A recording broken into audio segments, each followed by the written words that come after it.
Welcome to another episode of Demystifying Gay Porn. My name is IK Grande, and if you watch gay porn, I've definitely helped you get off. Before I go into today's episode, I get a lot of emails from listeners, which I enjoy, which I love, because it means people are listening. A lot of times I get, people telling me how I should do something better. It runs the gambit. But the emails that I really do enjoy are the ones where listeners tell me about certain fetishes or certain kinks that they get into, and they're willing to come on the podcast and talk to me about it. So I got an email about 2 weeks ago, and I developed a conversation via email with a listener named Carl. Carl is, for lack of better words, addicted to cum. Yeah. That would be the best way to describe it, right, Carl? Yes. Okay. So, Carl, how are you? I'm good, thank you. Thank you for being on. I appreciate it. My pleasure. So let's dive right into it. When I got your email, it was interesting to me because I'm working on a video for YouTube regarding cum, basically. When you and I were exchanging emails, we got into the idea that or the fact that cum became a fetish after a certain point. So tell me a little bit about this taboo and when it started. I'm not exactly sure when it started, but I started being honest with myself about what it was a couple years ago.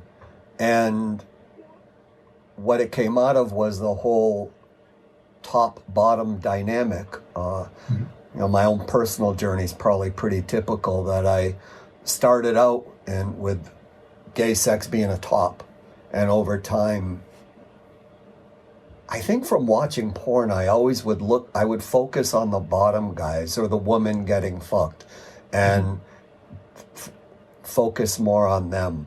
And so personally, I started bottoming more, trying it and then enjoying it, and then mostly became interested in being fucked and being cummed in. Carl, you identify as gay.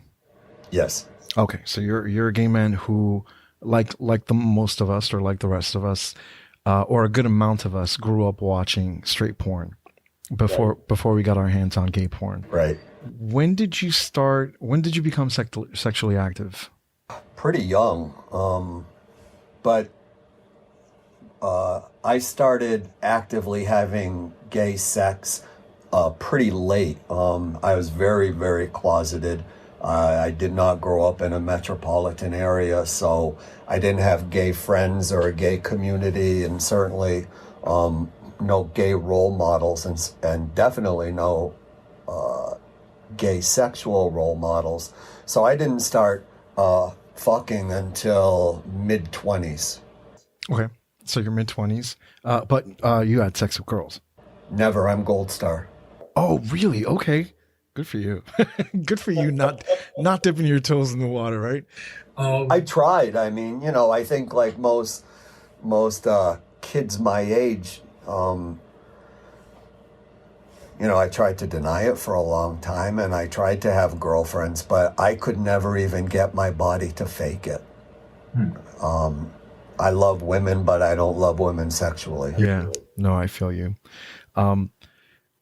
When you did have your first experience, what was that like? Because everybody remembers their first experience. I'm pretty sure it's very first. Yeah, your first experience with a man. My very first experience with a guy was my brother teaching me how to masturbate. Okay. But that could be a whole nother episode, maybe. Oh, that's a whole other episode, and I love it. I had chances, like in Boy Scouts and things like that, and I was just too terrified of it.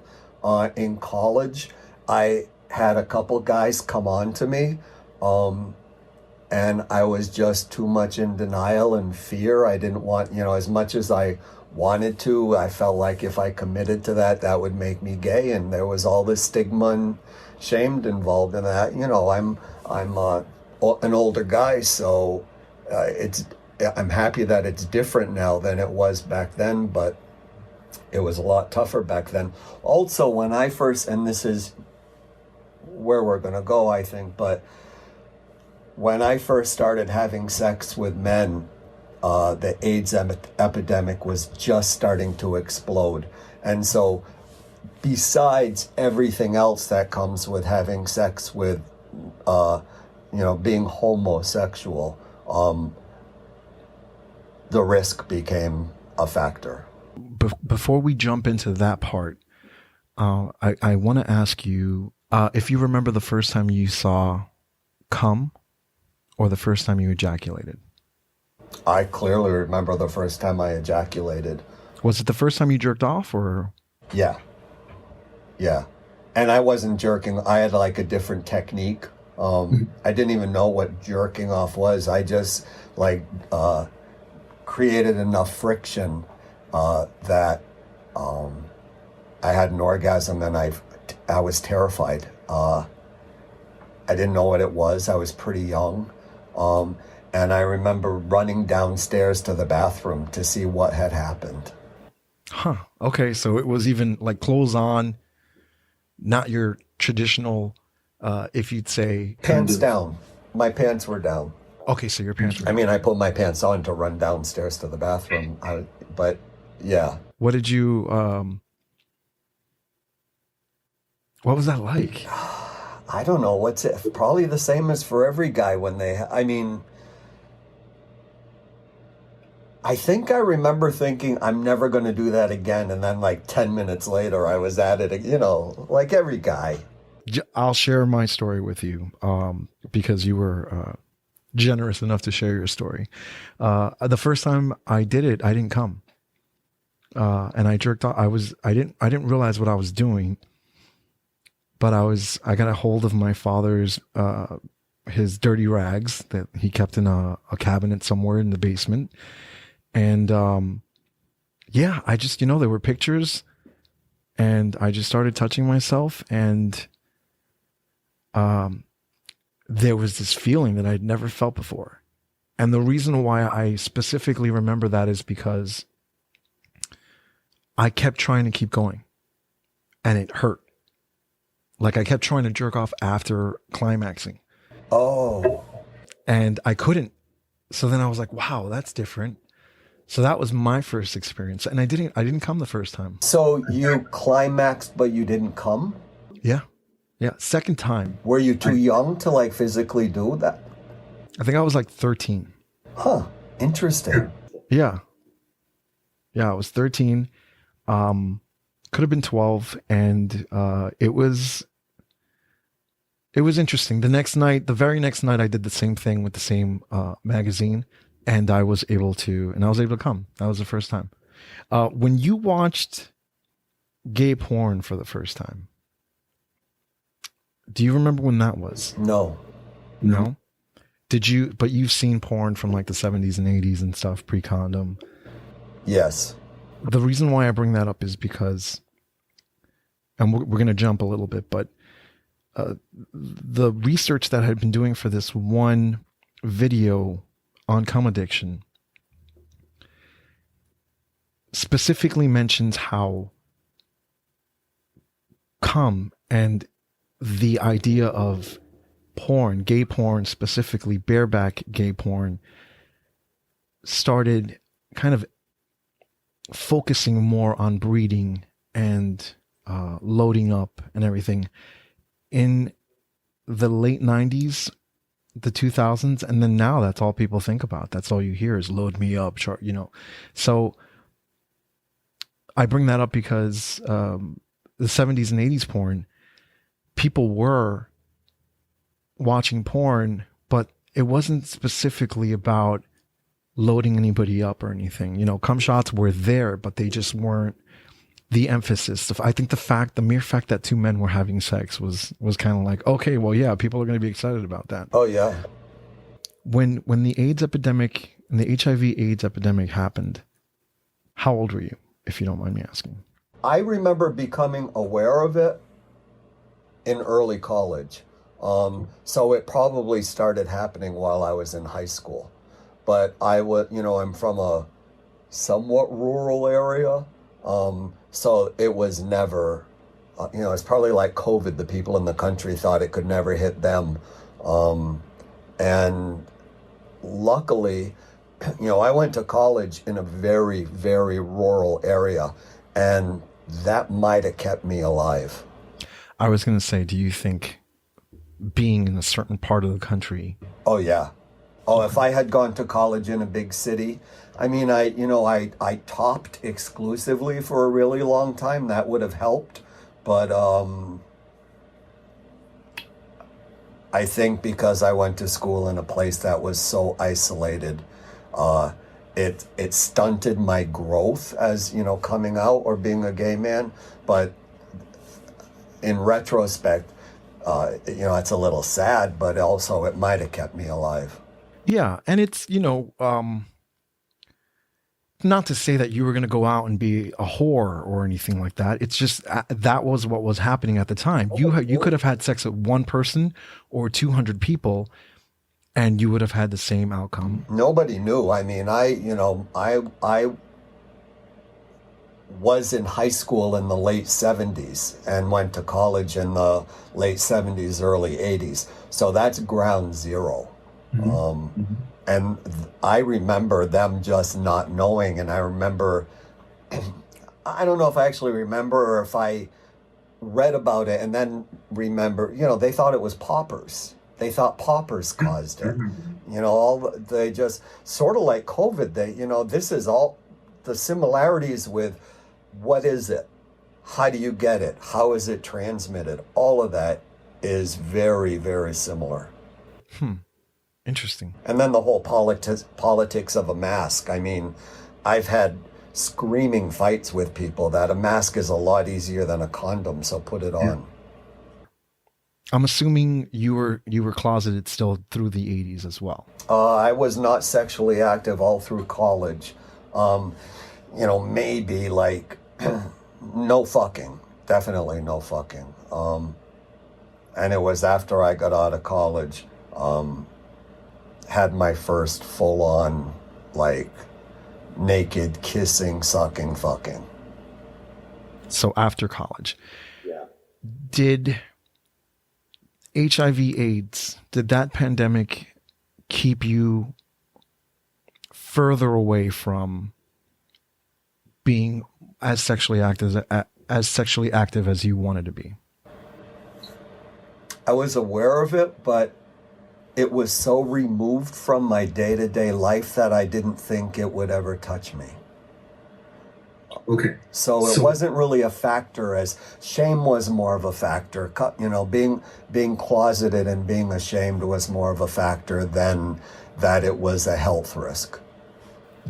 So you were still going out and, like hooking up with guys or talking to. No, okay. No, I was shut down.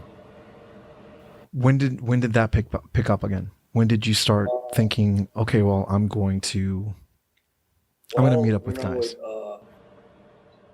If I get ahead, stop me. But a coworker had just moved to my area from California. Kind of your classic laid back, chill, sexy California guy who was out. Not flamboyant out, but just he was without shame or apology about being gay. And we ended up becoming friends, and I ended up fucking him. And we did that a few times.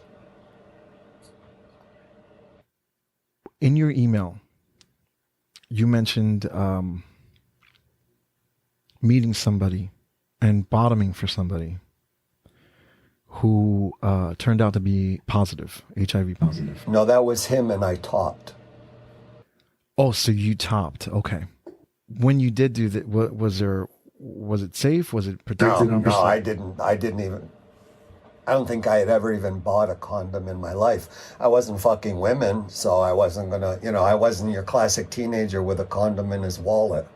Okay. And so I remember it clearly. We started messing around in my living room. We went into the bedroom. I started fucking him and came inside of him, and I thought it was just the hottest thing in the world. And about a couple months later, his partner died. And I remember we went out to eat, and I didn't even have a vocabulary. So if I say words now that are incorrect, it's because I'm using the words that I used back then, and I've learned that there's a better vocabulary for what to say. But I remember saying to him, did he die of AIDS? And he said yes. And I said to him, does that mean you have AIDS? And he said, yes, I do. And I remember saying, well, why didn't you tell me? And he said, because it's your responsibility to ask. Huh. Interesting. What did that make you feel? I felt like the bottom dropped out. And at that point, I don't know if medically they knew whether, tops have a much, much lower risk factor. I didn't know that back then. Yeah, I don't think a lot of people did. I think it was just, condoms. That's the best way to have safe sex. I think it was more the late 2000s when people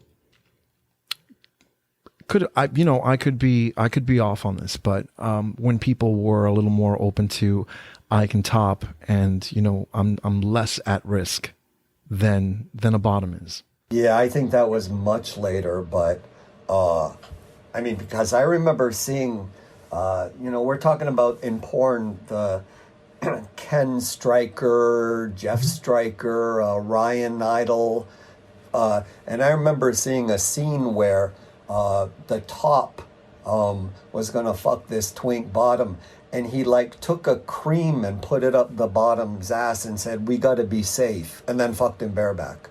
They just didn't know. That's interesting. I'm curious as to what that was, what cream that was. I can sort of remember it was like a little plastic, not a syringe per se, but it was like a syringe. He inserted it in the bottom's ass and pressed a plunger, and it was like a cream. And he said, we gotta be safe. So there already was a mentality in porn of this is risky. Yes. Okay. Getting back to this friend of yours. Yep. Did you have sex with him again after? No, I didn't have sex with anyone for a decade. From the point of having sex with this guy who did not tell you he wasn't even HIV positive. He had AIDS. He said, right? He was HIV positive. So he was HIV positive. Okay. So 10 years after you had sex with this guy was the first time you had sex again. Why do you think that was? I shut down. I just shut down. Was it frightening? Yeah. Did you think to get tested? Did you think to? I was afraid to. Okay. So every time I got a cold, every time I bumped my knee and got a bruise, I thought, this is it. Wow. Yeah. What year is that putting us into? 10 years after?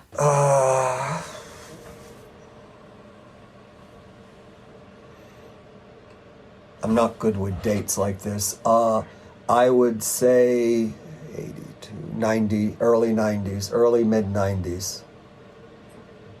So you didn't have sex again until the early mid 90s? I was in my 30s at that point. Okay. I know your head is racing. It's a law. It's a law. I know. Yeah, no, it is, and it's all fascinating because it's a different.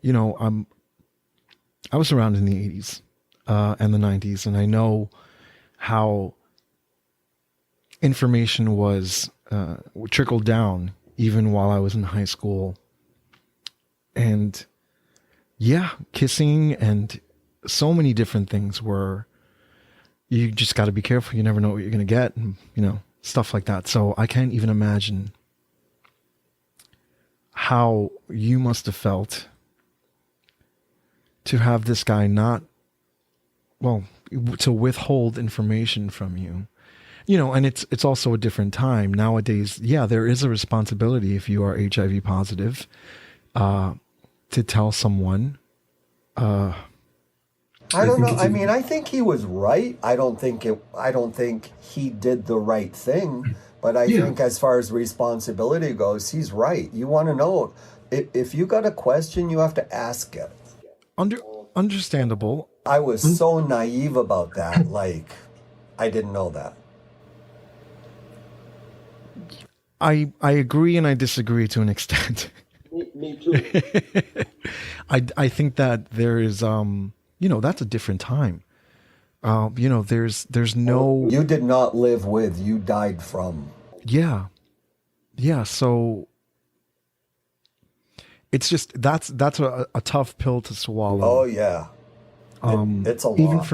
Even for me listening to it, because with medication and stuff, it's so different nowadays, where even if you have somebody that is positive and undetectable, the chances of spreading the virus are so low to none, to nothing, that I can't even begin to think that 25 years ago, somebody would just withhold that information.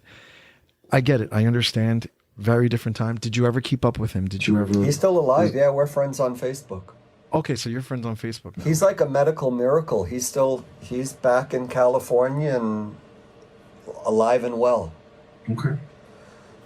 Again, at a time with no medication. So yes, he is a medical miracle. Oh yeah, he's a miracle. Okay. Is he on medication now? Yes. Okay. Yeah, I don't think. I mean, I don't. I don't know why he didn't tell me. Maybe he was scared too. Maybe he was ashamed. I was probably kind of a conquest because I was so naive, and it would almost be like seducing a straight guy. Like, Yeah, and things happen. I'm sure it was passionate. I'm sure there was like in the heat of the moment and stuff. and back then, if someone said, I mean, now they're, the whole, and this is where we're going to go, the whole pos neg dynamic. But back then, it was a deal breaker. Yeah. We would not have had sex. You're absolutely right. Going to the positive neg, or pos neg. You had mentioned the exchange of energy of having a guy come inside of you. Yeah. Before we get there, do you get excited by the idea of yourself coming inside of somebody, or just coming in general? Yes, but nowhere near as much as making sure my partner comes. So when did this develop? Like, when did you realize, this is what I like. I like cum. I like guys to come inside of me. I like how did that form? I think from watching porn. Okay. And seeing the money shot and seeing how much pleasure the top was getting, and knowing that as a bottom I was giving them that pleasure, and that I was making them. I didn't get that. Could you try again? I'm sorry, my Alexa's crazy. Sorry about that. It's the second one she's made an appearance on. When you were watching porn, Yeah. I'm assuming it's condom porn at the time that you were watching this.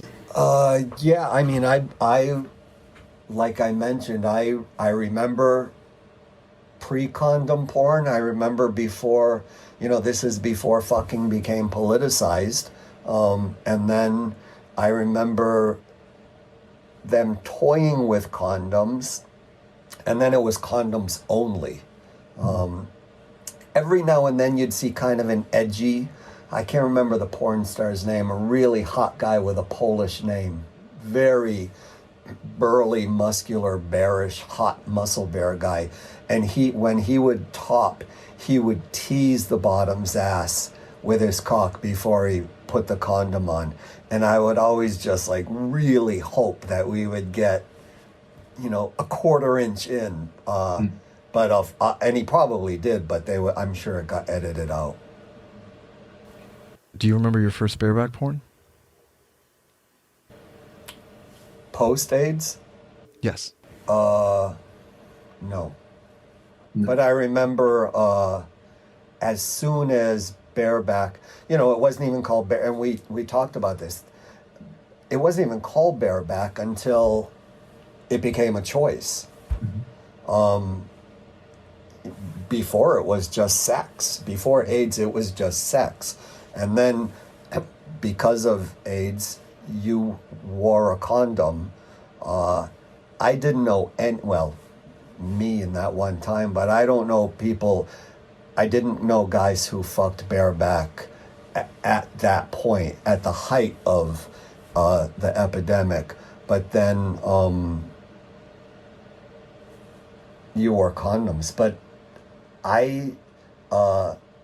so I don't remember when it became bareback. There were a couple of studios in the late 90s that started, and without, I don't want to plug the studio that I'm working with now, but it's just one of the things that happens, especially because of who they are. But Treasure Island, I think the idea of how they started was, okay, yes, there's porn, gay porn, fine, watch it with condoms and stuff, but there's a whole community of people who are positive and want to have sex too and want to make porn. And I think that's where the shift, or the dynamic, like there was a dynamic shift into studios that were making this subversive, even more subversive than porn is already, path, or taking a certain path to provide people with porn post AIDS without condoms. Right. And it became hugely successful, to the surprise of so many people, to the point where now you watch every single major porn studio, even the ones that banned a lot of the bareback porn studios from participating in anything. And they're barebacking just like everybody else, with no, I mean, granted, I understand, there's medicine is where it is and science is where it is with stuff, but that's another shift on top of that. Do they still ban certain performers? Because I remember that, there were big studios. I don't know if I remember like Titan wouldn't hire a model if they had done bareback porn. Is there much more crossover now, or are there certain bareback actors who still won't get other jobs? Well, I know that it doesn't, I don't know to the extent that it doesn't exist anymore. I know that it did exist. I know that there were studios that you could not work with a bareback porn studio. There were studios and studio directors who would make performers do like a press release saying that working with this studio was a mistake and they realized their mistakes. Yeah. And she's Yeah, you're right. I know. Yeah. It's not cool. I think, when you look back at it, I'm pretty sure, all I can say about that situation, I would love to have this guest on. I know who you're talking about. I also know that there were a couple performers that they would use a different name when they would do bareback porn. Then they got outed as like, oh, that's the same guy. Yeah. Like gay people weren't watching the same porn. The best part about that outing is the ones that were watching condom porn were also watching bareback porn on top of that. So a lot of it, it's an interesting it subject. Became super political, and like all politics, it's slow to change. Yeah, but now, one of the reasons why I really did want to talk to you was because there is this culture of let's call it breeding culture. Yeah. You know, just people, everybody load me up, breed me, breeders, everything is just come, basically. So you were exclusively a top who became a bottom throughout time with your partners. Yes. Okay. And every single time you bottomed, you have done it without a condom. No. In the early days, it was often with a condom, but also occasionally with not. And then I started realizing that if I hooked up with married guys, married to women, they don't like condoms. And they're natural breeders. So I was able to like find this niche of tops who were natural born breeders. And they were a little bit less risky, although I've since learned that married guys are the worst. The worst. They think just because they do it once a year, so do you. But I discovered that if I could hook up with married guys, they almost never wanted to use a condom, and they really understood breeding. They didn't pull out. They knew what it was to breed. What was that like? How were you able to find this many married men that? Well, there weren't a lot. It was just, we're not talking about numbers. We're talking about averages. You know, if I was going to get fucked once a month, it was almost always with a married. I would prefer to. If you gave me the choice, I'd choose the married guy. With this choice, is there any kind of, or do you fetishize that? Do you like the idea of a married guy fucking you? Yeah, because I love that their cum is really powerful and it has made kids. Very okay. I can see that. I think that's very, very hot.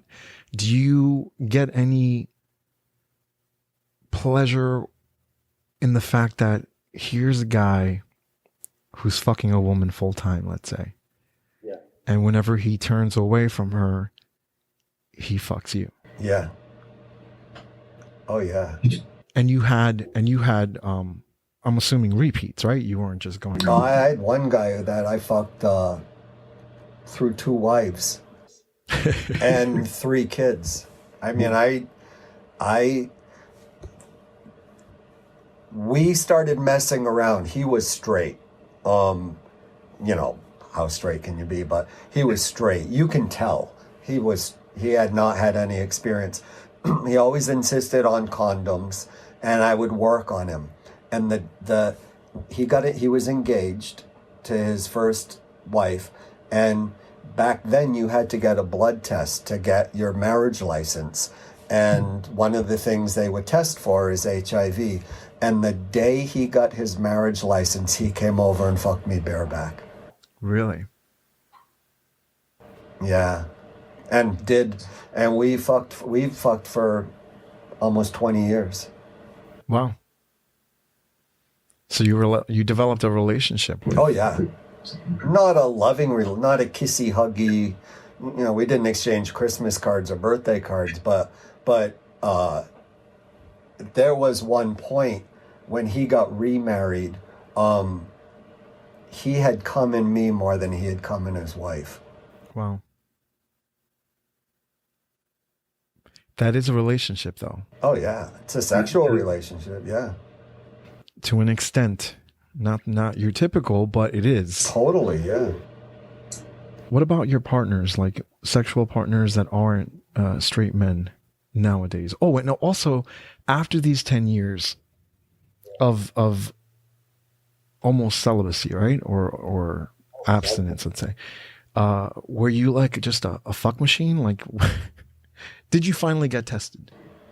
Yeah.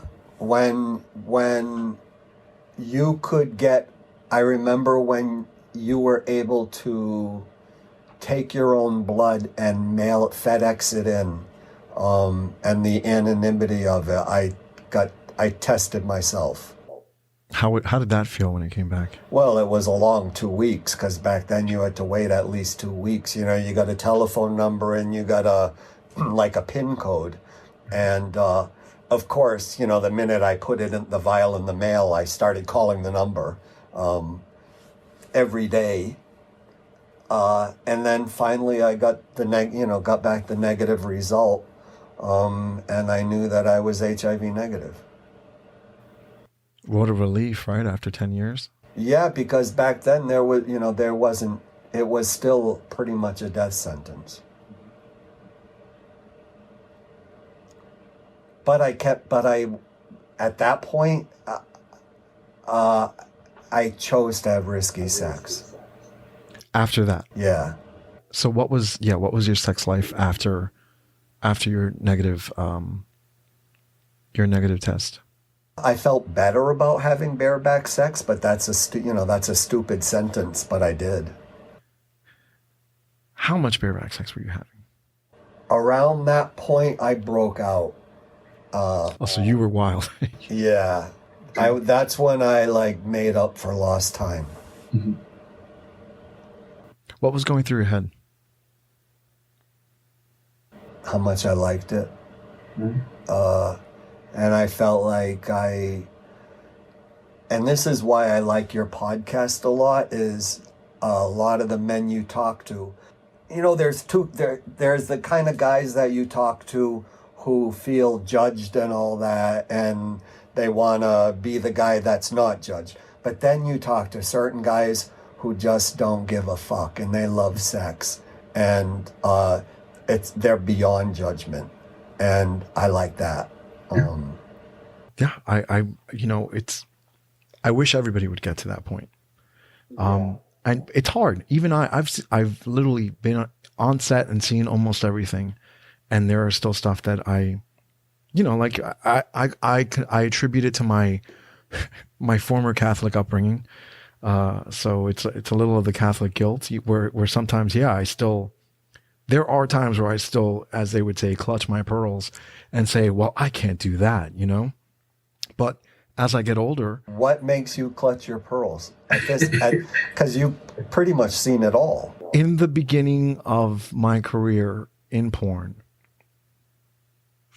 I would call myself like the Walt Disney of gay porn. But then I realized what a dick Walt Disney was. So that comparison wasn't really that great. I was working for a company that went condom to bareback while I was working there. And I remember that being a big decision that was going to be made. Did you like that? Did you think it was hotter? No, I didn't know. I didn't know what to think. And I automatically assumed while I was on set, when we were making bareback porn, everybody was HIV positive.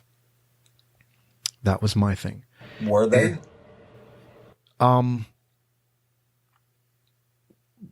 They engaged in zero sorting. They did. Which is basically guys who are negative, you put with negative guys. Guys who are positive, you put with positive guys. Guys that don't give a fuck, you put with whoever. You know, if they found them. But, you know, this was made easier on us because a lot of times the guys got to choose their partners. Like, we would send them pictures and, oh yeah, this guy's hot, I'd love him, you know, like. So we would ask beforehand. We wouldn't just throw two people in a room and say, okay, go at it. So that was made easier. Did I think it was hot? Not necessarily. For the first 2 years of my of shooting porn, I didn't have sex because think about it, my life was sex. Right. I was shooting porn and editing porn and and this is before, what I consider now porn culture. You can't get away from porn. And I think it's detrimental, but we won't find out for another 10, 20 years, I think. But right now, we're at a point where it's so saturated. You think what's detrimental? Porn in general? The amount of porn out there, absolutely. I think, because it's one thing I remember, and I'm guilty of it too. It's kind of blowing my mind to hear you say that, though, because you contribute to the I contribute to the problem. No, I don't want to use the word problem, but you contribute to the volume of it out there. Oh, well, I went from working for a studio that would make one movie a month to two movies a month, so distributing four movies a month, a scene every week, a scene every two scenes every week. So the demand is there. So do you feel guilty for what you do? I don't feel guilty for what I do because I believe that it's healthy to an extent. What I think is out of hand right now is the amount of people who think that they want to be in porn. I think everybody should dabble, like everybody has a video on their iPhone or their phone fucking somebody or getting fucked or getting a blowjob or anything like that. Okay, maybe you don't, but Recording devices, yeah. There are definitely people that do that. And I really do think that, we make one movie, we release it, and the next week that movie's forgotten about. So it's a very, very different time. I attribute that. I was going to say blame, but I don't think there's a blame to be assigned. I attribute that to MTV The Real World. And when that show came out, everybody wanted to be on camera. Yeah, well, that's my generation. That's my generation. And now just imagine that and then multiply it by God knows how many times in the 2000s, the early 2000s, where everything was a reality TV show, to the fact that we had a reality TV show president. This is, it's just, that's where it's getting. I think it'll slow down for a little bit, but it alarms me, the rate of people that I see on Twitter that I have no idea who they are. Good for them. I don't want to take anything away. I absolutely believe that studio porn is by way of the dinosaur in a way, because anybody can be their studio if they're good enough. Any performer can start doing their own stuff and taking everything into their own hands and handling it on their own. But maybe it's just, like Black Friday, where it's a frenzy of stuff before eventually all the clutter declutters, and then you have a steady rate of, okay, well, this person's a porn star or a content creator, but right now I just think it's like the Wild West. I can't wait I'm happy for OnlyFans, and there's, hot guys on Twitter and OnlyFans, but I'm looking forward to the good old days of a professional cameraman and good lighting. We digress, and it's an awesome conversation so far. I really want to get back into this, your particular fetish, right? You've spoken to, I see that you spoke to Ray Dalton, right? Yeah. And he quoted you in a panel. Yep. What did he quote you on a panel saying? I was talking to Ray Dalton on BBRT about the pause-neg dynamic. And if that comes up in his escorting or in his film career, and he was very interested to hear my perspective as a guy who's still negative, but open to and more about bottoming for guys who are pause, but not considering myself, and this is a big, not considering myself a bug chaser. Okay, that's thank you for segueing into that. Bug chasing, for people who don't know, were and are, I don't know how big it is now, but were people in the 90s and the early 2000s who would actively search for an HIV positive man to load them up, charge them up, as they would say it, basically zero convert from negative to positive. And it was, I remember the first time I heard that,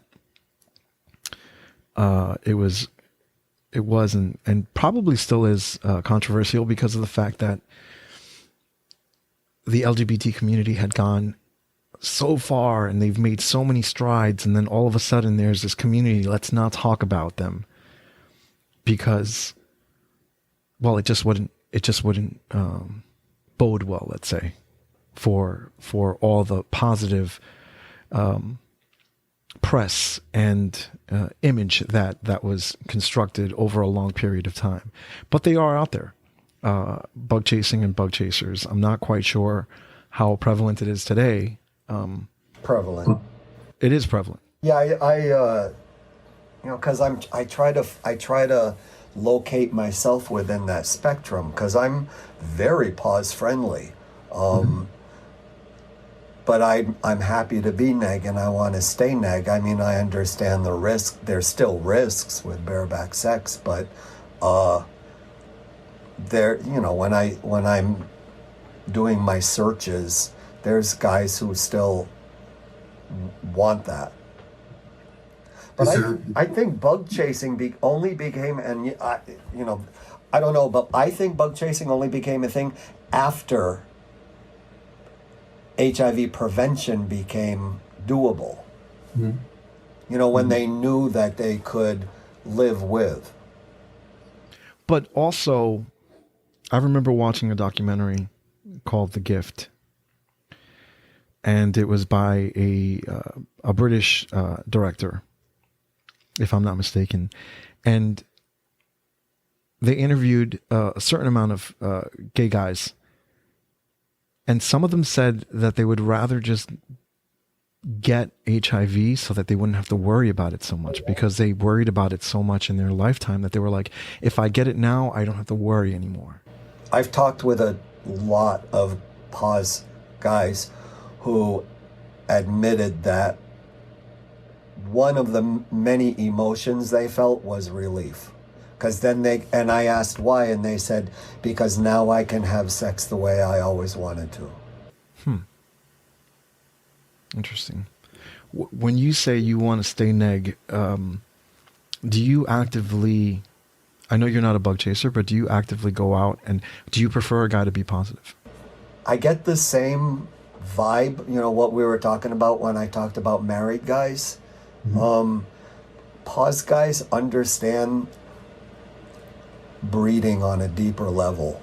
And I don't know so much about, obviously the risk, although there's much less of that now, but in the same way that a married guy knows when he fucks, his cum is potent and can make babies, pause guys, I feel from the pause tops I've been with, have the same vibe as married guys do.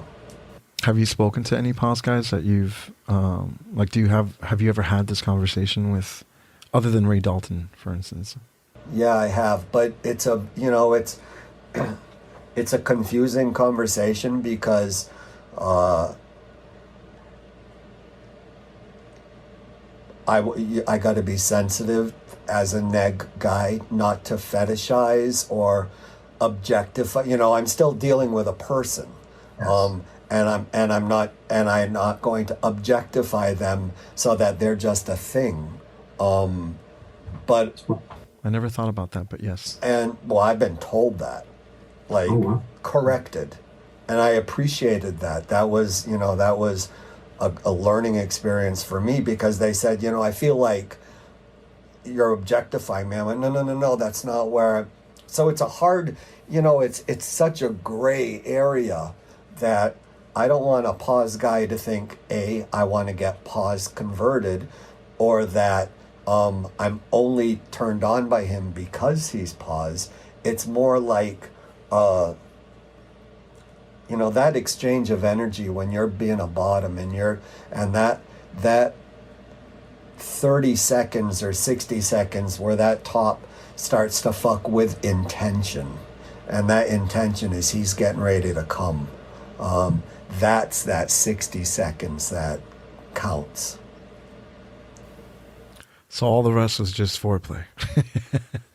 For everybody, right? For him and me, and that it's, and then when they finally come, it's different with married guys and it's different with pause guys, because they want to come in you. You know, they don't want to pull out, or they don't want to spray it on your face, or, you know, if it's a woman, on your tits. They want to breed. And that's what I like. You mentioned a spark. Yeah. And a life force being exchanged. Yeah. Where, you've thought about this? A lot. A lot. Do you think that happened in the 10 years time that you took a break from sex? I don't know. No, I don't. But I don't think that I could deny that it had an effect on my future thinking. But I don't think that it formed this feeling in me. It's just in the past year or two that I've really come to terms with it, and I see in porn there's a few tops that you know, when you're watching them fuck, and all of their energy starts to focus. You know, it's kissing, it's pinching, it's touching, but then it all starts to funnel into one spot. And then when they come, that's that spark that I'm talking about. And when you're on the receiving end of that, that's it. That's it. Having recorded so many people have sex in front of me, you know, as you know, a lot of porn is, the gaze is on the top. And you'll know that by certain porn studios not having the bottoms come most of the times. It's not about them. It's more about the top. There are times on set, depending on who the model is, if I've worked with them enough, I can absolutely tell when they're ready to go without them saying anything. And they make my life and my job so much easier. My pulse just went up thinking about that. Quite interesting. But yeah, this life force that you're talking about, I just, you know, it's energy. Definitely energy in the room. I'm so grateful. I'm so thankful that you have been open and honest about this. I appreciate that. There's nothing more gratifying in a way. I just like the idea that you are comfortable, and everybody gets comfortable at different times or different points in their life. But the idea that you get there is very important, in my opinion. Oh, yeah. You can get there at 20, you can get there at 80, you can get there at 60, as long as you get there. I do have to do the plug, you know. So if you guys like what we're doing, the podcast is called Demystifying Gay Porn. You can find it wherever you get your podcasts. It's on every directory. We're on YouTube. And if you go on YouTube, click the like button, click the subscribe button, click the notification for the bell. We're on Xtube. We're on Pornhub. Basically anywhere and everywhere that will take and let me post and share. So tune in. You'll get conversations like this, conversations with porn stars, conversations about fetishes and kinks. And just in case you forgot, my name is IK Grande. And if you watch gay porn, I've definitely helped you get off. Cheers.